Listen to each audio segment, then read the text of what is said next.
welcome to the Hatfield McCoy Museum in Liberty. If you want to find out information about it, go to hatfieldsmccoysmuseum.com or fredmccoy.com. Today we're going to be talking about Roseanna and Johnse. Their romance is compared to Romeo and Juliet. Roseanna was Randall and Sarah's ninth child, or their fourth daughter, however you want to look at it. Johnse was Devil Anse's oldest son. They began dating and fell in love. They never married, but Roseanna had a daughter named Sarah Elizabeth. She named her Sarah after her mom and Elizabeth after her Aunt Betty, who she stayed with when she had the child. Sarah and Randall loved their daughter no matter what everybody says. Roseanna was buried next to Randall and Sarah, and Johnse is married next to his parents. Johnse was married 4 times, and Roseanna, she loved Johnse. She died, went to her grave loving Johnse. When Sarah was beaten and stuff from the attack on their cabin, Roseanna came to her mom and was by her side and helped take care of her mom. People say that Randall never forgave her for falling in love with a Hatfield. But like I said, she's buried next to them today. So, you know, that says a lot. Blood's thicker than water. No matter how mad you get at your child or at your parent, you'll still be there when they need you. And they'll be there when you need them.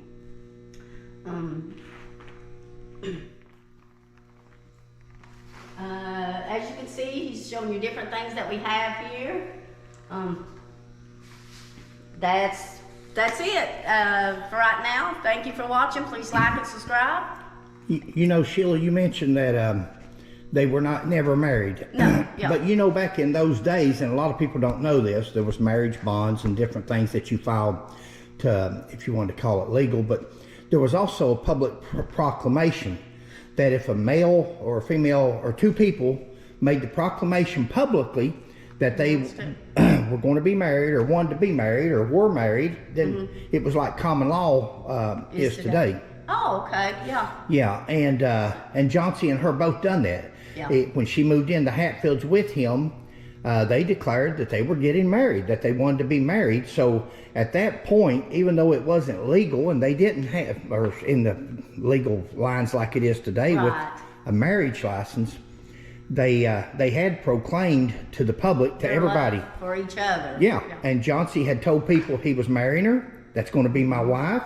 She had told the same story. They were seen out in public together. Exactly. So, and that's what she wanted. That's why she didn't mind getting pregnant. Of course, you know, everybody has always, like you do on any family, even today when somebody gets pregnant out of wedlock, ooh, look at her, she's pregnant.